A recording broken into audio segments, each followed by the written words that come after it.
Está no ar mais um episódio do Eu, Rafa e Elas. Estávamos com saudade, mas chegou um grande dia com um tema sensacional que vocês também pediram bastante, né? Nós trazemos inteligência emocional, nós trazemos a neurociência, só que hoje nós vamos falar sobre neurociência e saúde mental nos tempos modernos.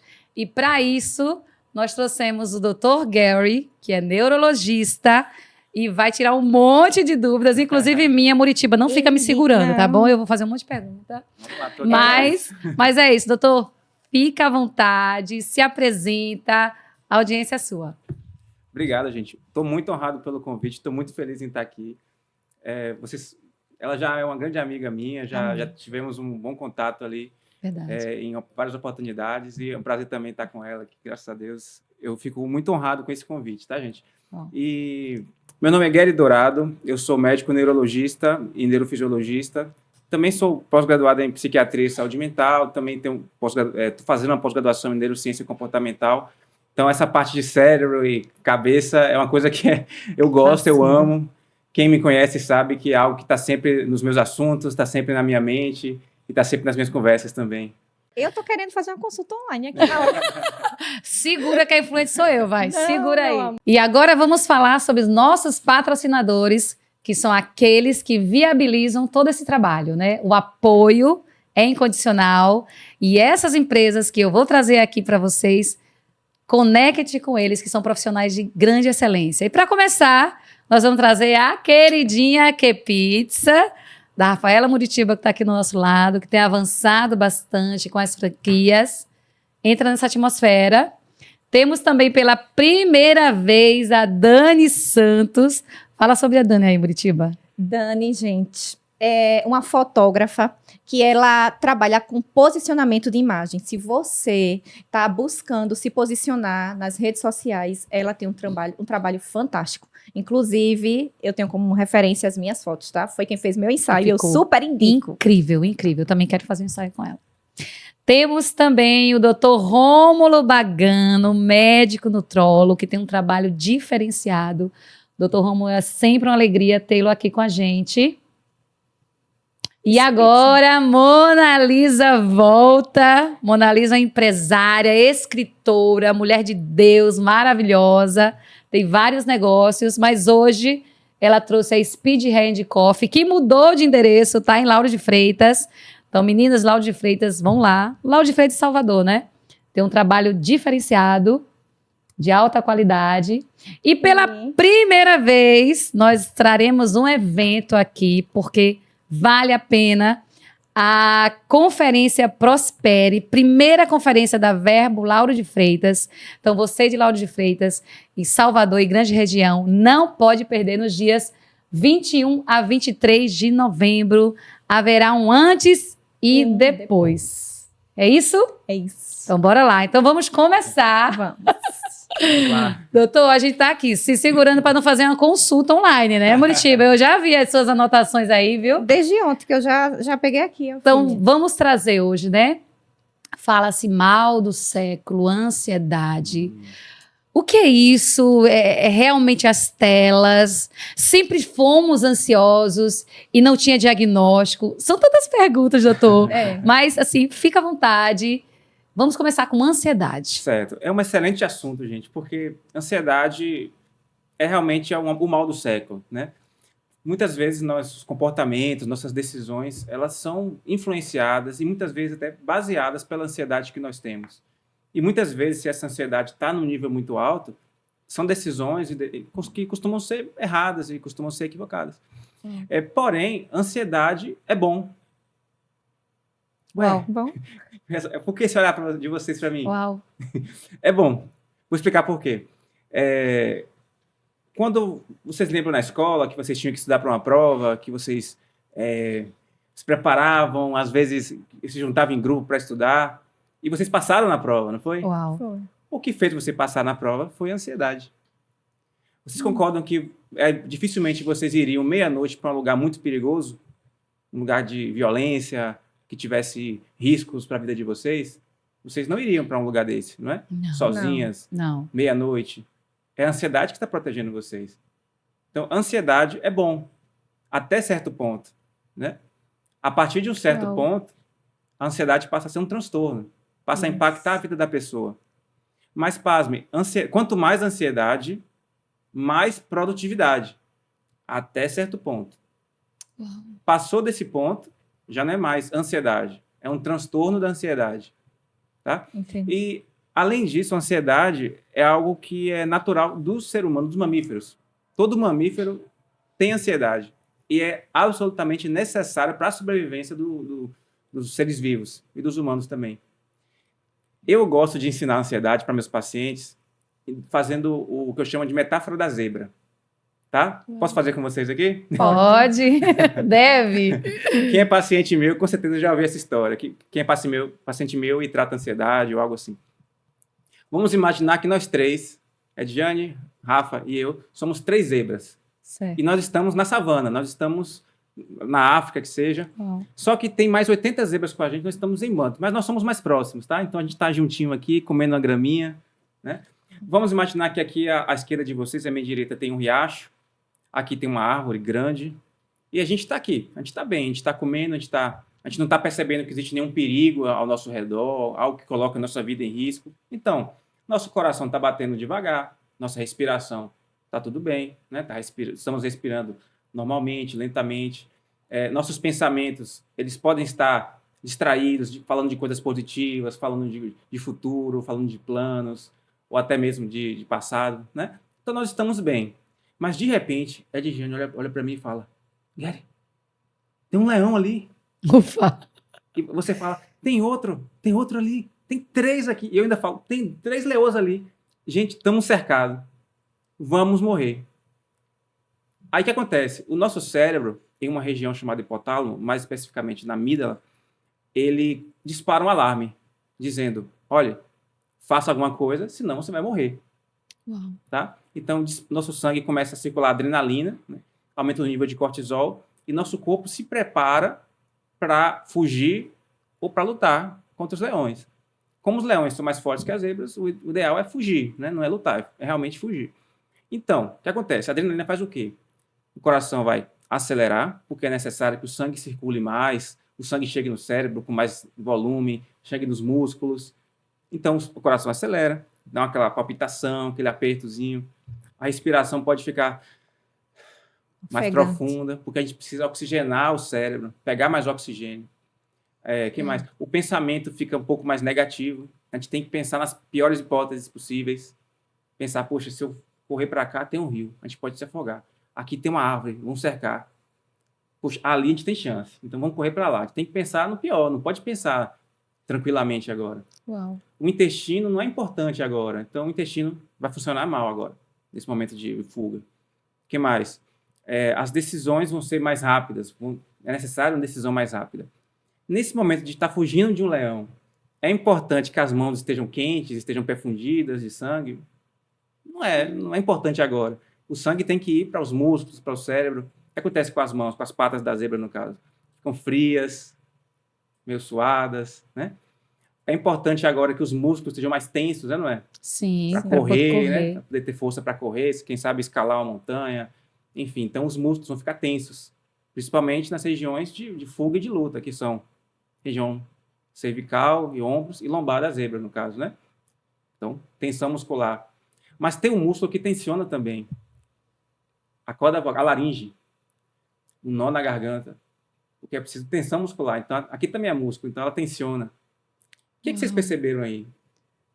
São sintomas de ansiedade, não é? São sintomas de ansiedade. Sintomas de medo, de ansiedade. Só que, nesse momento, na zebra fugindo de um leão, é altamente útil. É necessário. Necessário. Então, sobrevivência. Isso pode proporcionar uma sobrevivência para a zebra. Uau. Então, continuando essa metáfora, digamos que nós fomos super espertas e conseguimos sobreviver dos leões. Nós sobrevivemos e já estamos aqui comemorando a nossa sobrevivência. Só que a barriga começou a roncar de novo e só tem pasto verde naquela região ali, na beira do riacho. A gente vai ter que voltar para lá para nos alimentarmos, tá? Só que você acha que Rafa vai conseguir comer tranquila? Ela vai não ficar mais. Tensa. Não mais. Vai ter uma tensãozinha, não é? vai existir uma tensãozinha, um nível de adrenalina. Não vai ser aquele nível lá em cima da fuga, mas um nível mais baixo, também não é aquele de antes. É um nível intermediário de adrenalina. Um medo, um receio, um medo do futuro, um medo de uma possibilidade. Então a gente vai ficar tenso, ó, comendo aqui, passa um calango aqui. Ah, meu Deus, o leão. Ah, não, é um calango, graças a Deus. Então, a gente está começando a ter fica um pensamento um pouco mais negativo do que antes. Mas não é mais aquele pico, aquela sensação de morte iminente. É uma sensação de morte possível, né? De talvez uma fuga possível. Esse paralelo é exatamente o mesmo, né? Em um primeiro momento da fuga, de uma crise de pânico. Em um segundo momento, voltando no lugar da ameaça anterior, de uma crise de ansiedade. Caraca. São os mesmos níveis. Uau! Eu me vi ali em zebra. Que metáfora que faz eu me vi em de zebra. fato você viver e trazer aqueles sintomas que realmente a gente sente. Então, o que veio na minha mente aqui? Nós falamos bastante sobre inteligência emocional aqui, tá? Ver se a gente vai chegar nesse lugar. Que inteligência emocional, você não controla aquilo que vai acontecer com você, mas a forma como você lida com aquilo que aconteceu. Então, levando em consideração a metáfora da zebra, a inteligência emocional, né? Não sendo zebra, falando sobre pessoas. A antecipação, eu me vejo, na segunda vez, da terceira vez, eu melhoro esse nível de ansiedade, porque uma vez eu já visitei, já passei por aquilo ali, então eu estou mais preparada. Isso acontece? Eu consigo me antecipar com inteligência emocional? Exatamente. Existe uma tendência dos seres humanos em você estar sendo exposto àquela situação e ela vai virando um gatilho cada vez maior. Não em todo mundo, né? Mas algumas pessoas, elas podem voltar para aquele ambiente estressor, tá? E aquele ambiente estressor pode ser um gatilho de sintomas de ansiedade. Eu vou dar um exemplo de uma paciente minha, não vou falar nome, tá? Tá. Um beijo para ela, se ela estiver ouvindo. Ela vai saber que é ela.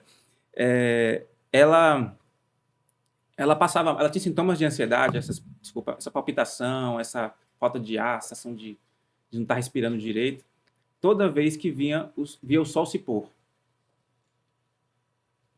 Como assim? Né? A gente pensa, como assim? Claro, em primeiro momento eu já descobri que aquilo é uma crise de ansiedade. A gente já tratou, a gente fez terapia, a gente já introduziu algumas medidas para ela, para controle, para fluxo de pensamento, mas a gente ainda não sabia por quê. Porque o sol se pôr era um gatilho de ansiedade.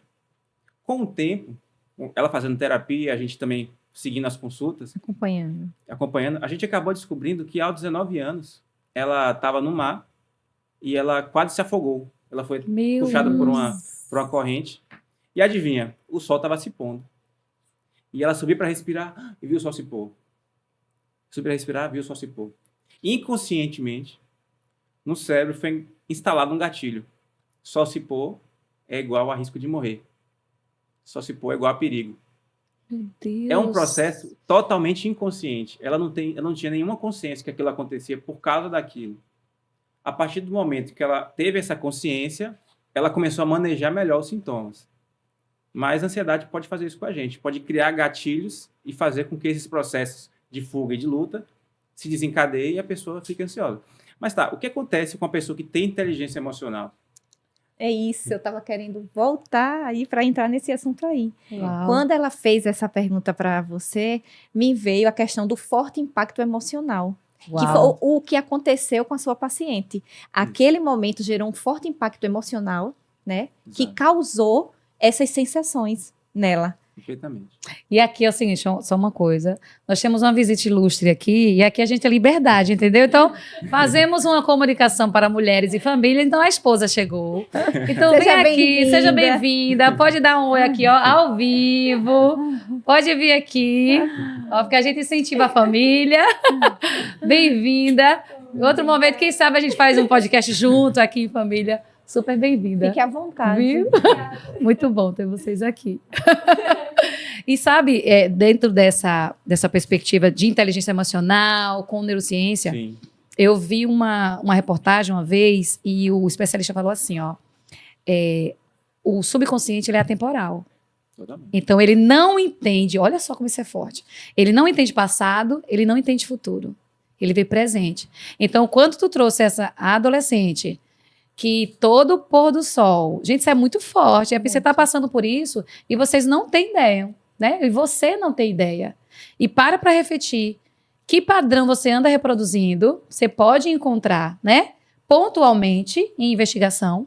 E, claro, buscar um especialista, né? A gente não está tirando isso, por favor.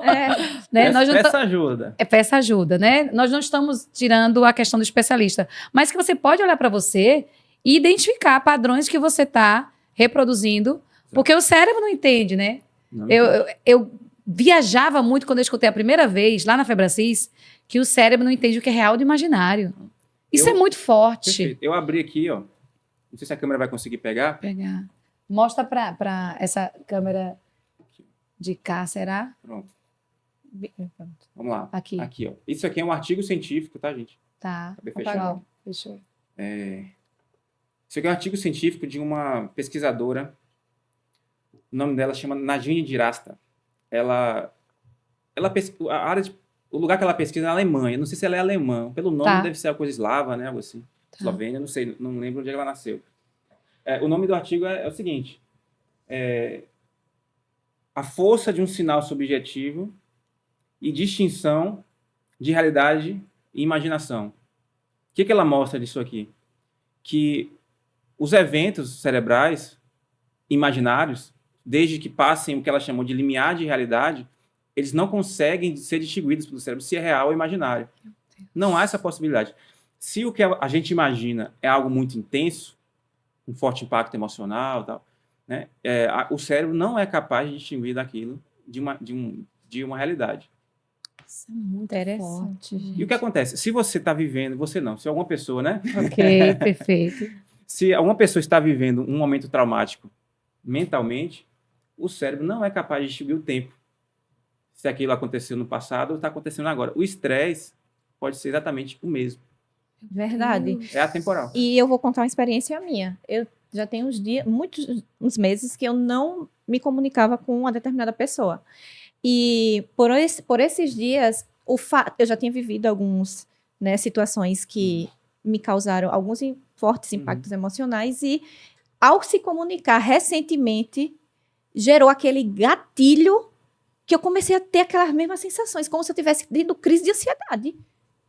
E eu disse, meu Deus, como... Aí ele, agora, depois dessa explicação, fica muito claro como gera realmente gatilhos dentro de nós e faz a gente ter os mesmos sintomas. Como se estivesse acontecendo. Como se estivesse acontecendo, a palpitação no coração, aquela agonia. Aquela sensação... E a sensação é ruim, tá? Não é sensação boa. Sensação ruim, nesse caso. E isso é muito interessante. Uau, que isso forte. Pode despertar as mesmas sensações. Deixa eu mostrar uma foto desse artigo aqui. Olha só, gente. Vou mostrar para a câmera aqui. Isso. Aqui, ó. Não sei se aqui vai dar para ver claramente. Isso aqui é mostrando em que área do cérebro está sendo ativada em um evento real. Tá? Aqui é o mesmo evento de forma imaginária. Meu Deus. Olha para isso. A mesma área ativada. A mesma área. O mesmo padrão de neurotransmissores. Porque tudo que nós vivemos, toda sensação, todo pensamento, toda emoção que a gente tem, é uma combinação perfeita, exata, de neurotransmissores. É química, né? É química. Uau. Toda emoção é química. Uau. Tá? Se eu falo para você cozinha, Rafa? Mais ou menos. Mais ou menos. Mas, digamos Acabou de entregar, hein? Que você cozinha. É o meu forte. Digamos que você cozinha e eu falo, nossa, Rafa, que comida gostosa. Você vai ter uma sensação boa, né? Um elogio. Aquilo foi uma química disparada. Foi uma combinação exata de neurotransmissores. Uma mistura de serotonina, que é uma substância que dá a sensação de alegria, com dopamina, que é uma sensação de recompensa. Uau. Então, é possível que ao gerar em você essa sensação boa de um elogio, o seu cérebro entenda, poxa, isso é bom, eu quero isso de novo. Me dá um incentivo para continuar cozinhando. Exatamente. Uau. Exatamente. Devia ter perguntado para mim, eu cozinho. Exatamente. Então, cada emoção que a gente tem é uma combinação. Sim. E quando a gente vive uma situação que gera um impacto emocional, vamos ter uma combinação. E esse estudo mostrou que viver aquilo de forma imaginária traz aquela mesma combinação de neurotransmissores que a gente sentiu no evento real. Gente, isso é muito forte. Ó, tô indo aqui, se liga. Doutor, eu queria perguntar TDAH. TDAH, né? Fala-se muitos cortes na internet, Verdade. que aí acho que vai um alerta aqui, né? Acho que vai ser necessário fazer um alerta. É muita gente com nenhuma formação, querendo falar sobre coisas que nem sabe ao certo, né? Dando diagnóstico para pessoas.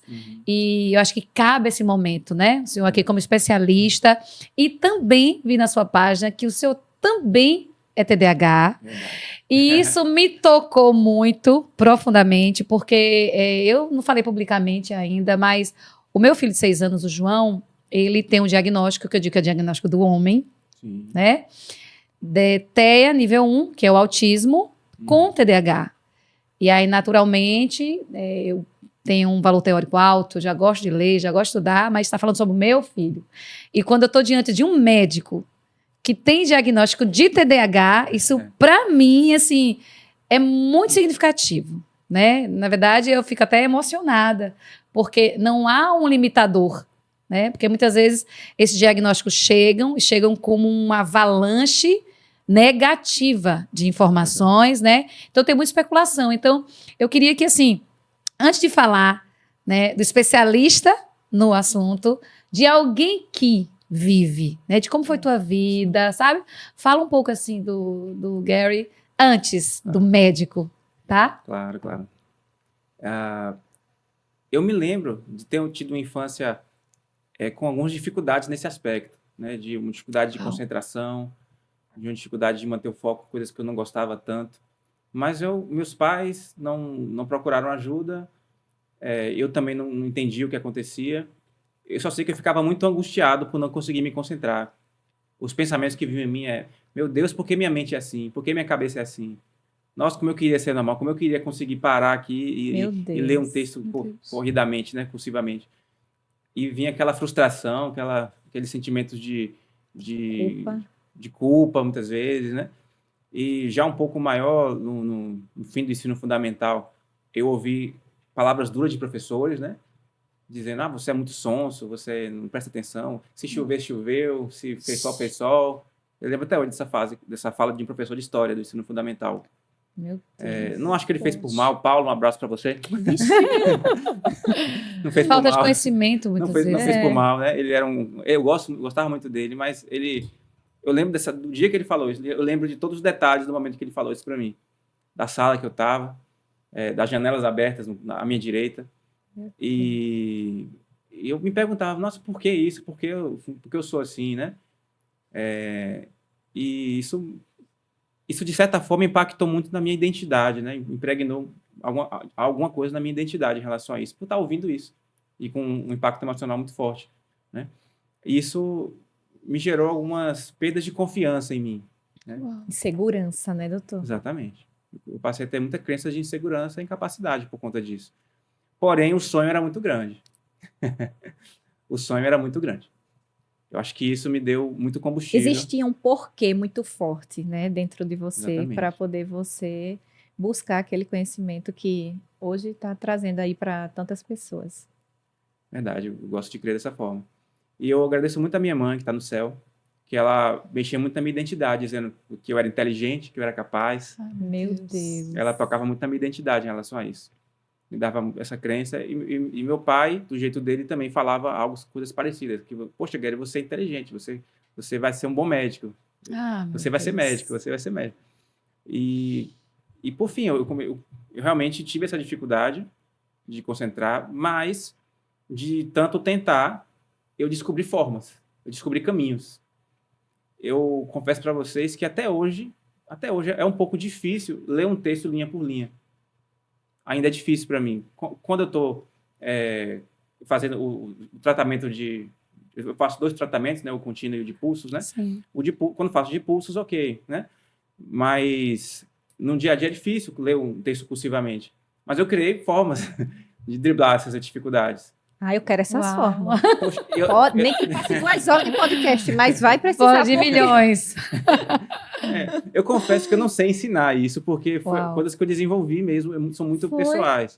Uau. Claro, para pacientes eu ensino técnicas de estudo, né? Certo. A SQ4R, né? Que eu posso ensinar técnicas para esse paciente, dou para ela até um impresso para ela Sim. se basear para poder ter essa técnica. Mas eu descobri formas de ler, de fazer uma leitura dinâmica e voltar naquilo que é importante, amarrar o assunto na mente. Às vezes eu passo o olho em 3 segundos em um parágrafo grande, eu já sei do que está falando.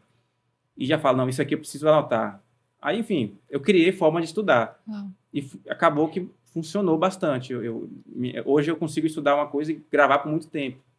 Um estudo, às vezes, para mim é suficiente para reter aquela informação. Acabou que virou uma aptidão minha, né? Uma técnica, não foi? Uma técnica. Mas, Muito bom. com isso, me possibilitou uma aprovação na Faculdade Pública de Medicina. Uau, tá vendo aí? Lindo, É. que lindo. Meus pais não tinham condição financeira para pagar uma faculdade particular, né? Meu pai, um ex-atleta de surf, que trabalhava, hoje é Oi, né? Mas na época era Telemar, Lembro, era azul, né? A comunicação É. azul. trabalhava na Telemar, instalando Legal. telefones. Minha mãe, uma professora de ensino médio. Não tínhamos condições de pagar uma faculdade particular para mim e falei, vai ter que ser na pública. Na minha época não tinha Enem ainda, né? Estou me entregando minha idade, eu acho.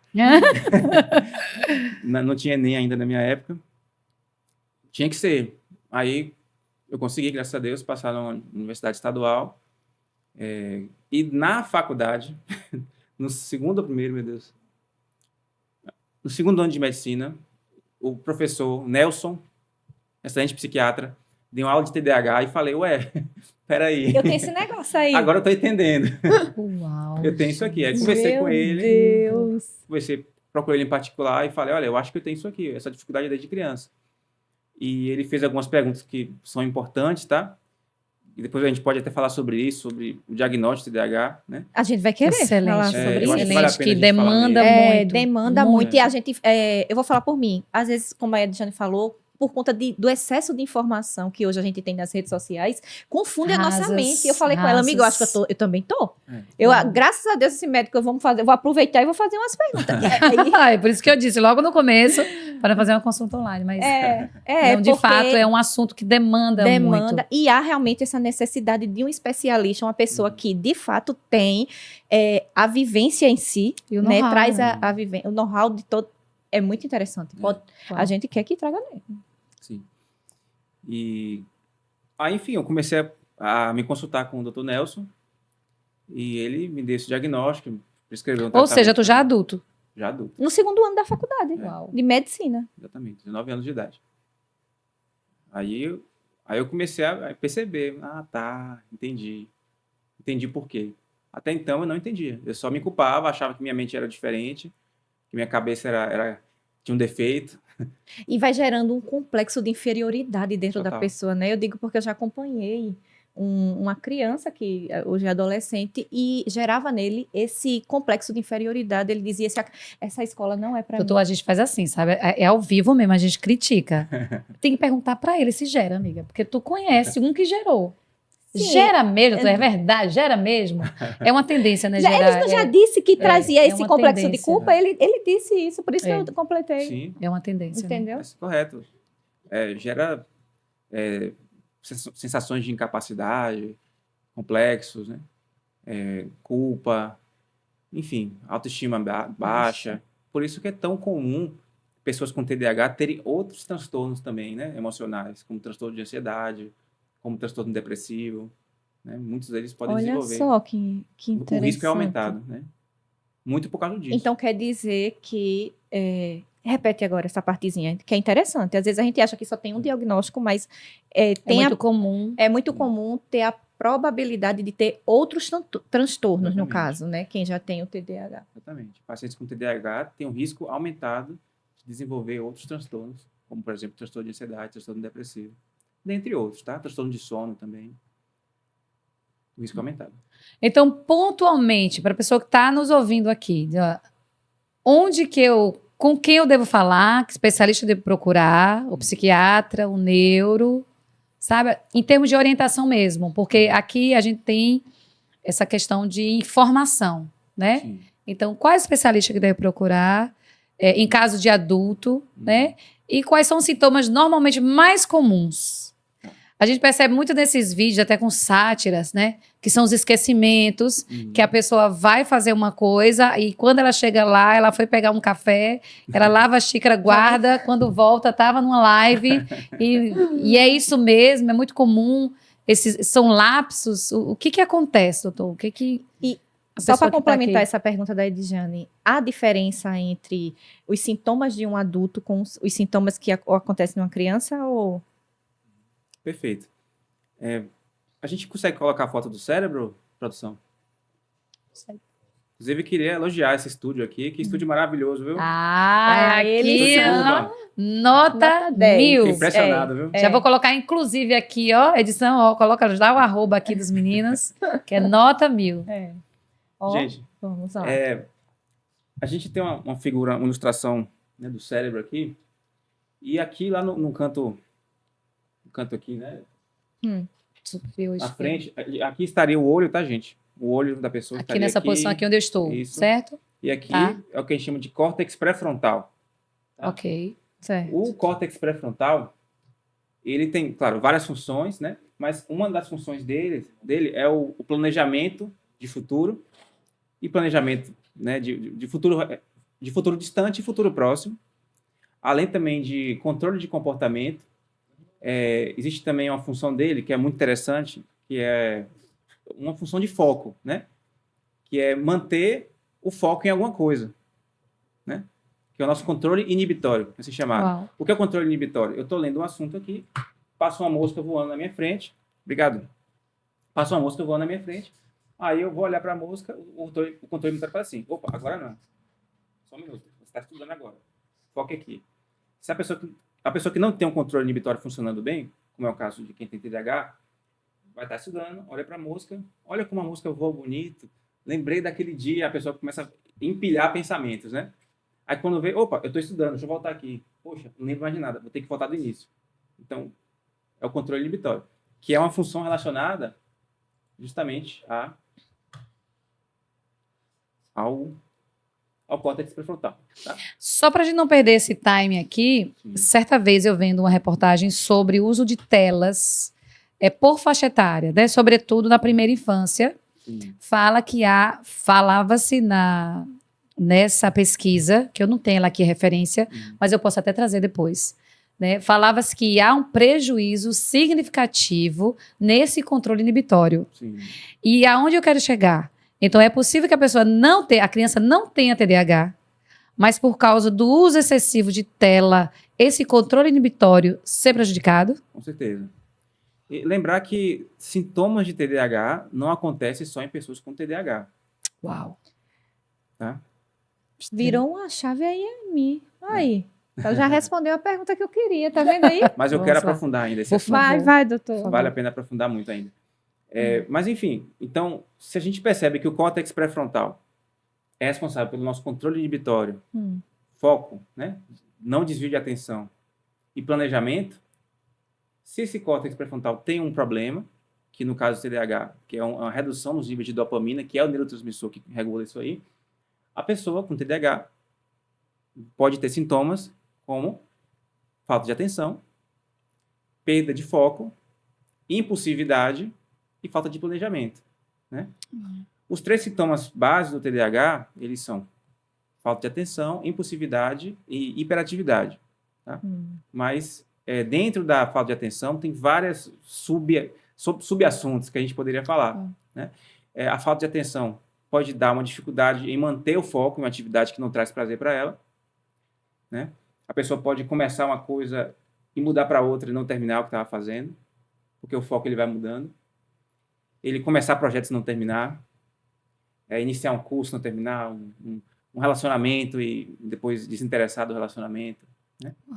É muito comum que pessoas com TDAH, tá aqui olhando para você, falando com você falando com ela balançando a cabeça, Mas não está ali. e pensando em outra coisa. Mas fala, doutor, eu sinto isso de vez em quando, ok. Mas com o TDAH acontece toda hora, né? Todo dia, várias vezes ao dia. A intensidade que isso acontece em uma pessoa com TDAH primário é muito alta, né? E a questão da hiperatividade. A hiperatividade, ela está mais relacionada com uma estrutura que fica nessa direção aqui, tá? Ok, na direção da câmera. Isso, aqui na ponta da caneta. Esquerda. que chama estriado ventral. Algumas pesquisas, né, mostraram que o estriado ventral está hipotrofiado em pacientes com TDAH e, na verdade, é na frente, tá? Aqui, desse lado. Aqui, ó. Vem aqui. Isso. Então, o estriado ventral, ele está hipotrofiado e o estriado ventral, ele é muito importante para o controle motor da pessoa, para o controle de movimentos. Por isso que quem tem TDAH, uma das formas de apresentação do TDAH, a pessoa fica muito agitada, balançando o pé, balançando a mão, ela tem dificuldade em ficar muito tempo parada, ela tem dificuldade em esperar a sua vez em filas. No caso de crianças com TDAH, você vê ela, às vezes, subindo, escalando nas coisas, subindo na parede, subindo em sofás, em situações onde isso não é apropriado, né? São crianças que não conseguem brincar, se envolver na brincadeira de uma forma calma e tranquila, é sempre agitada, sempre quebrando, batendo, né? Justamente por essa falta de controle ali, né? Nesse órgão. Só que esse órgão, ele desenvolve até a fase adulta, né? Termina de desenvolver na fase adulta. Por isso, muitas pessoas têm TDAH na infância e não têm na idade adulta, tá? Nossa, interessante, eu não sabia disso. Exatamente. A incidência do TDAH em crianças é 5%. Em adultos é metade, 2,5%.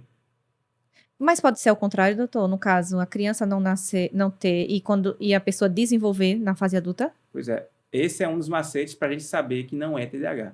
Ah. Porque o TDAH é um transtorno de neurodesenvolvimento. Os sintomas têm que vir antes dos 12 anos. Tem que vir antes dos 12 anos. Entendi. O DSM-3, se eu não me engano, ele trazia 7 anos. Mas o DSM-4 e o 5 agora trazem 12 anos como idade limite, né? Entendi. Então, quando a pessoa fala, agora aos 30 anos eu passei a ter TDAH. Não. Tem outra explicação aí. Pode ter sintomas de TDAH, Pode algumas... ter sintomas. Uau, que forte, hein? Menina. Gente, tem tanta coisa, eu tenho tanta pergunta. A minha mente tá aqui. A minha mente está aqui. Muito Inclusive, gente, é muita dúvida pra gente tirar, doutor. É. Porque eu tô me pegando como amostra do quanto tudo isso é importante, né? E aí vem os questionamentos. E aproveitando, já vamos falar aqui online, que quarta-feira, né, nós teremos uma live. Sim. E aí já podemos colocar, né, tirar algumas dúvidas, anotar. Porque não Porque vai ser dar, muito minha interessante. filha. Muito provavelmente o que vai acontecer é que você vai ver esse episódio e a live vai estar acontecendo, porque vai ser lançado no mesmo dia. Porém, você pode colocar aqui nos comentários, né, a dúvida que você tenha, e a gente já vai retroalimentando dentro da página, seguindo o doutor aqui, que nós vamos colocar também aqui O arroba do doutor, dele, pode direcionar. são muitos pra ele. questionamentos muito importantes. Uau. Muritiba, você tem alguma pergunta pontual? Quem vai deixando... Tenho várias. Já foi te respondendo algumas coisas. Eu achei. Posso falar uma coisa? Pode. Minha esposa tá aqui, né? Beijo. Te amo. E ela sabe muito quanto eu falo isso. Me dá um arrepiozinho, um calafrio, quando um colega, um neuropsiquiatra que atende TDAH, fala a seguinte frase. O diagnóstico de TDAH é fácil, é tranquilo. Nossa, eu estudo muito TDAH, estudo bastante, e acho muito difícil o diagnóstico. Acho desafiador pra caramba, sempre é muito desafiador. Minha primeira consulta com TDAH nunca é um mínimo de uma hora, nunca é menos de uma hora. É impossível ser menos de uma hora. Aliás, quase todas as consultas minhas são de uma hora. Mas não tem como fazer um diagnóstico simples do TDAH, porque eu acho muito complexo. Tanto porque existem transtornos que podem simular o TDAH, e também o TDAH pode vir associado com outros transtornos. Uau. Que eu também difícil. não sabia dessa informação, viu? Uau. Eu acho difícil, muito difícil esse diagnóstico. Para mim é sempre muito trabalhoso e eu preciso realmente entender muito como é a dinâmica da vida da pessoa, entender as possíveis explicações para os sintomas dela, né? Perfeito. É muito desafiador e de muita responsabilidade. Perfeito. Agora, a gente traz aqui a questão da informação, mas também não gerar dor, não gerar culpa, não abrir uma janela que a gente não pode fechar, né? Então, nós estamos falando aqui sobre coisa muito importante, procure um especialista. Mas as pessoas que estão em casa, né, que estão assistindo, vendo esse episódio, existe algo, diante dessas questões, como nós dissemos, esquecer coisas, existe algo que ela pode fazer em casa já, antes de chegar no especialista, porque elas vão ao especialista, tá? Que pode ser feito em casa, de autorregulação, ou que ajude nesse dia a dia, né? Iniciativas mais simples, que ajudem essa pessoa a fazer em casa. Estratégias, assim, que dê para em casa a gente conseguir, no dia a dia conseguir identificar. Né? Porque eu vou falar por mim, eu mesmo já estava dizendo a ela, rapaz, eu acho que eu vou marcar uma consulta, porque eu acho que eu tô com TDAH, mas aí ele já me tirou várias dúvidas, né? Então, eu já vi que não já é outra coisa. Deve ter outra explicação. Tem outra explicação. Isso. Aí, como ela falou, a estratégia que a gente possa identificar. É uma resposta complexa de dar, porque para cada pessoa vai ter uma resposta diferente. Mas quais são as principais coisas que eu não deixo de fazer em uma consulta de pessoas que estão com sintomas de TDAH? Um ponto muito básico, gente, muito básico, que é o sono. Vamos investigar o sono da pessoa.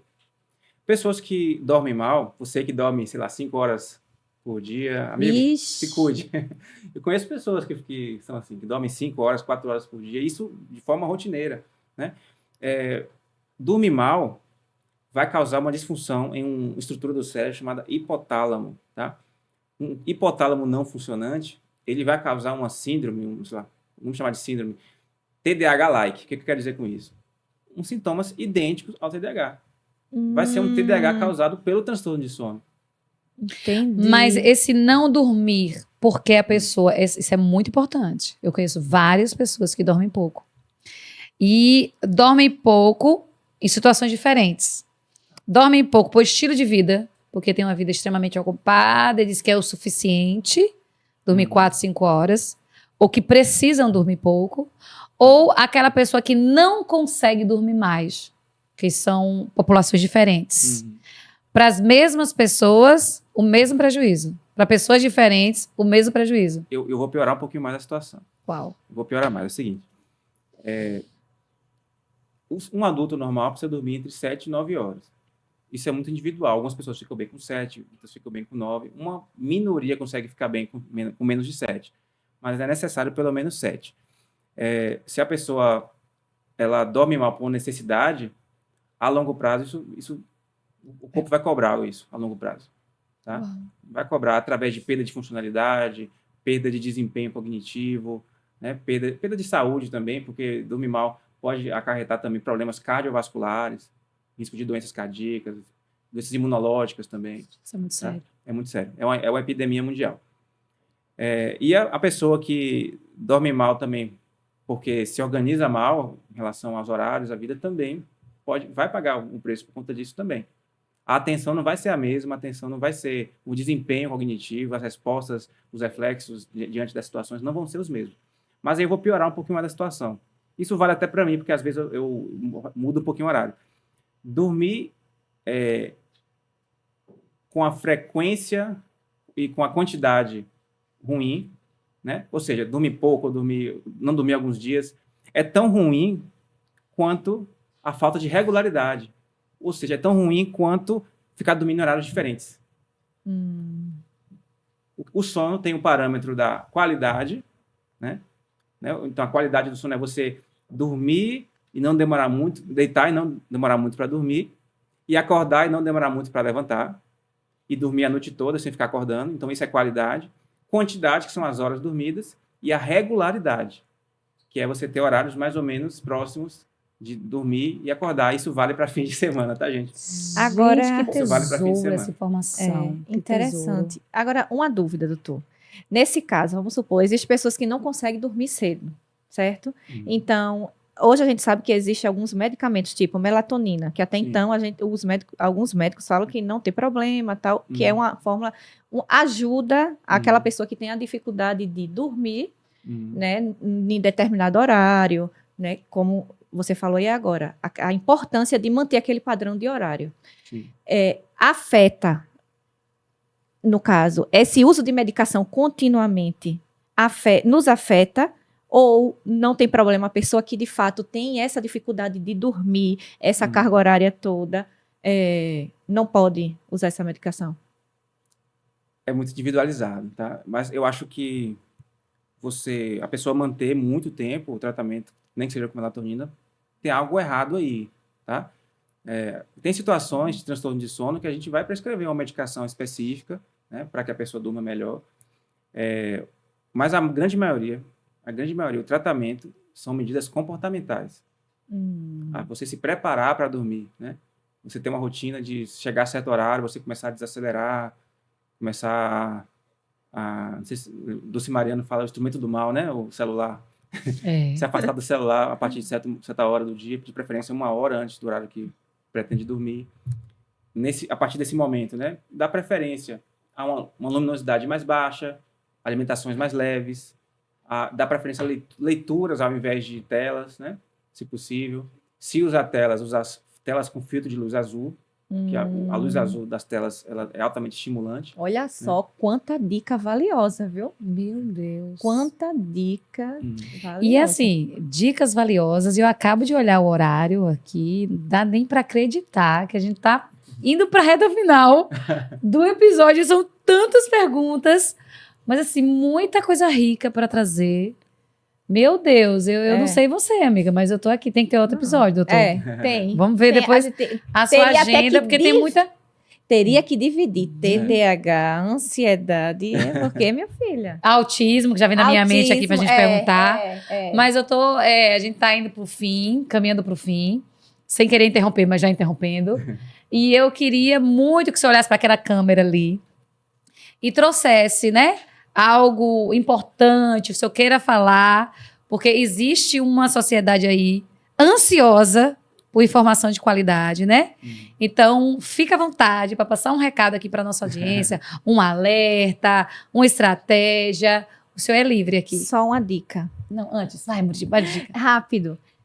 Aproveite a oportunidade para falar sobre a sua visão, que eu percebi, né? Olhando sua rede social, você tem uma visão, uma perspectiva diferente com relação ao autismo. Aproveite essa oportunidade porque é uma informação rica de um profissional que tem um olhar diferenciado, que faz toda a diferença. Entendeu? Sim. A questão do autismo, né?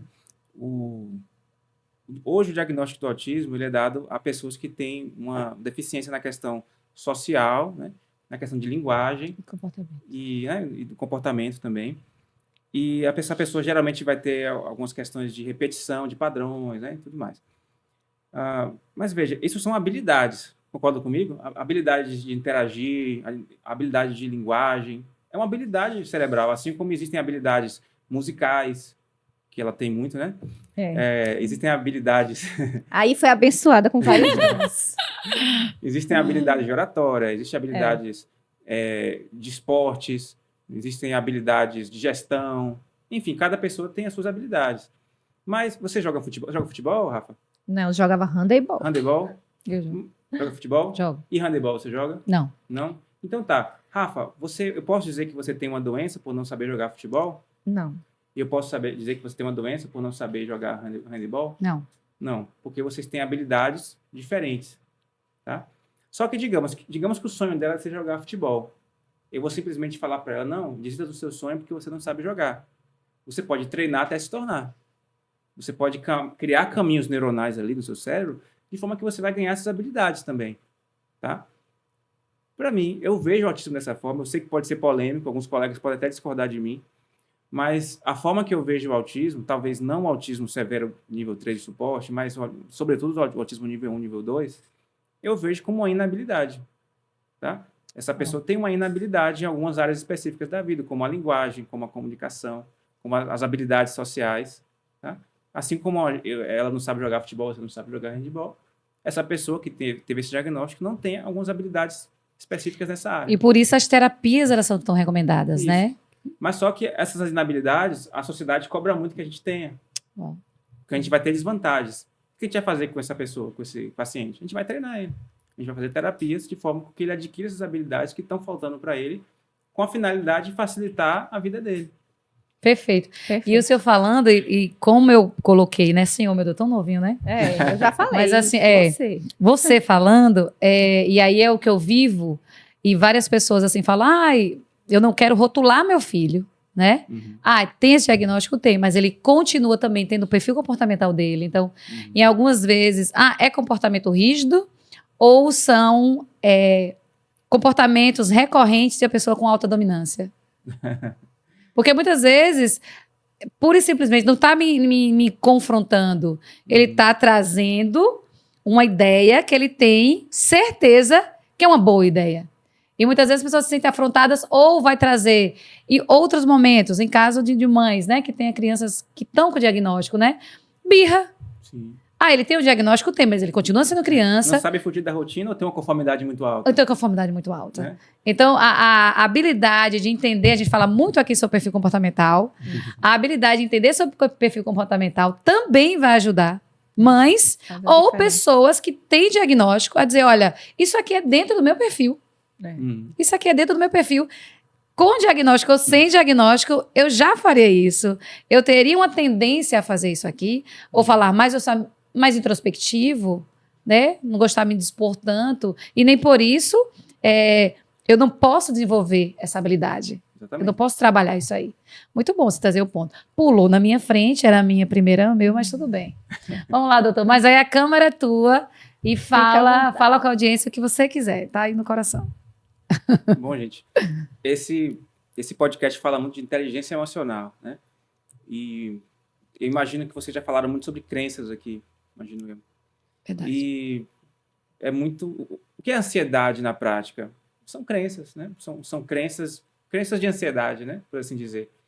Então, se você tem passado por dificuldades de ansiedade, se você tem passado por situações onde a ansiedade está impedindo você a crescer, a alcançar uma vida realmente plena, extraordinária, vou te dar uma dica muito simples, que é peça ajuda com um especialista, com alguém de referência, tá? Para que possa te ajudar, para que a ansiedade não impeça você de crescer e que não impeça você de alcançar o seu potencial máximo.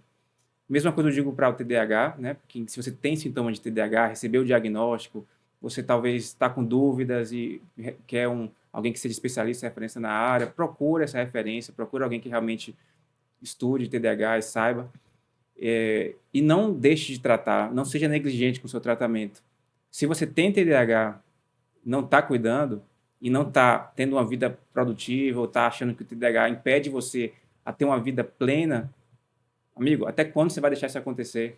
Uau. Até quando? Procure ajuda e saia da sua zona de conforto para uma vida extraordinária que você é capaz. Caraca! Uau. A gente fala muito aqui, né? Você não está sozinho, né? A ideia do podcast é isso mesmo, da gente aproximar pessoas, interesses, conteúdo, né? E ajudar o outro que às vezes está em casa, não tem oportunidade, ou com esse podcast ter alertas importantes para si, para a família, para o marido, para o filho, né? Para um colaborador, porque nós falamos também com empresárias, empreendedoras, e de repente identifica um potencial e aí dizer, olha, orientar, né? Eu estava vendo um conteúdo muito interessante com um médico, né, que tem know-how para falar. A gente fala muito sobre isso aqui, o cuidado com conteúdos muito rasos, que às vezes geram dor, geram culpa, e as pessoas não sabem por quê. E até dentro do próprio conteúdo que nós vimos aqui, que o cérebro não consegue diferenciar e pode sentir essas dores e essas angústias por ansiedade e não está nem passando por isso. Só tem uma característica, né? Então, você não está só... Muritiba passou o podcast todinho, tu não convidou para ser patrocinadora, Muritiba. Vê, tá quietinha hoje, tá mais quietinha hoje. Tô sentindo falta da mãozinha assim, ó. Você, faz isso agora, vai, convida agora assim. Aproveitando a oportunidade, né?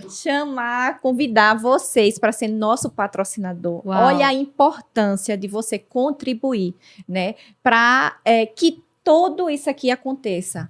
Quantas pessoas vão ser beneficiadas através desse podcast? Uau. Gente, aqui são informações. Esse podcast aqui agora com o doutor foi fantástico.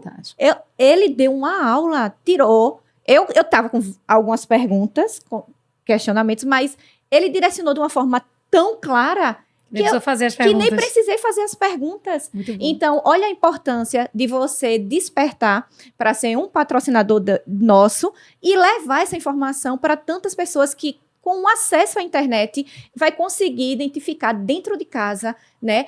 Como a Edjane falou, encaminhar para uma outra pessoa e dizer, vê aí se consegue ajudar o seu filho, sua vizinha, se faz sentido para você. Isso é muito importante. Perfeito. Então, se você quiser ser um patrocinador nosso, é só entrar em contato conosco. chama lá no direct do nosso projeto, eu, Rafa e elas, e você vai fazer a diferença, assim como eu e ela tá aqui, ó, fazendo a diferença, cumprindo com o nosso propósito na vida das pessoas, porque foi para isso que nós fomos chamadas. Não seja apenas um espectador. Gente, eu posso comprovar aqui a seriedade desse trabalho aqui, tá? Os critérios que eu tive para estar aqui. Então, eu quero parabenizar vocês. O trabalho não é um trabalho bom, não. É um trabalho excelente, é um trabalho muito acima da média. Então, parabéns. Continue. E vocês, gente, apoiem esse canal, apoiem esse podcast. Ele merece, tá? Não fique de fora aqui, não. Que honra. E aí, Muritiba fez o convite para o patrocinador e eu faço convite a você que está aqui nos assistindo, porque o percentual enorme de pessoas que assistem o episódio, mas que não se inscreve.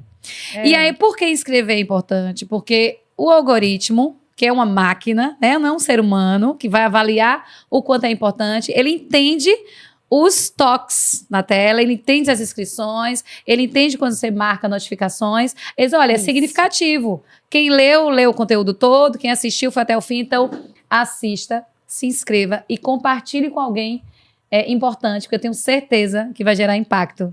Então é isso? É isso. Ficamos por aqui? Não, vamos agradecer.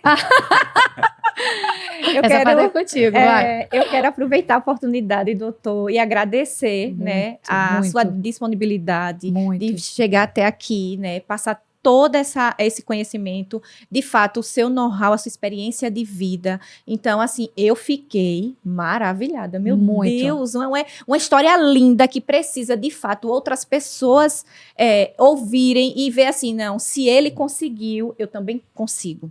Né? Porque a história de vida dele não foi que veio de uma família rica, que essa é a percepção das pessoas. Chegou ali porque tinha dinheiro. Não, gente. Veio de uma família humilde, mas ele, ao vivenciar tudo aquilo, ele decidiu, ele tomou uma decisão de ir lá e buscar, e conseguiu, fez, e está fazendo diferença na vida das pessoas e dos pacientes dele. Eu fiquei impressionada quando disse, meu Deus, um médico com TDAH, Jesus, como assim? Olha só, quanta crença. Quanta, né? E assim, você chegar aqui, ele deu um show, uma aula pra gente, amiga. Deu pra perceber aqui, dá pra perceber aqui o sentimento, né? A gente realmente traz pessoas que a gente acredita, né? Como ser humano. Amiga, a gente nem tocou no assunto da música, porque tem uma perspectiva em música, mas fica pro próximo episódio, porque senão a gente vai render isso aqui.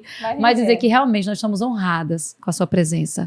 Mesmo, como médico, né, como profissional, como uma comunicação fluida, de fácil acesso. Isso é muito importante, porque às vezes a gente pega profissionais que são muito competentes, mas que têm uma comunicação muito rebuscada e acaba ficando distante, né? E o senhor tem essa comunicação fluida, que faz pessoas comuns entenderem. Isso é muito bom, porque tem tudo a ver com o propósito nosso aqui, né? Que é levar informação, boa informação. A gente sempre indica livros, filmes, para que as pessoas se aprofundem, né? Que não fiquem perdidas, que não seja, eu vi aquele conteúdo, mas eu não sei aonde isso cabe na minha vida. A ideia aqui é que eles ouçam, vejam, compartilhem, digam, eu faço parte disso aí, isso aqui vai mudar a tua vida, assiste isso aí, né? E de fato, muito honrada com a sua presença, muito mesmo, muito obrigada, gente, e logo mais tem um próximo episódio que vocês vão amar também, mas o convite fica aqui com a gente e até, a próxima. Beijo. Tchau, tchau. Tchau.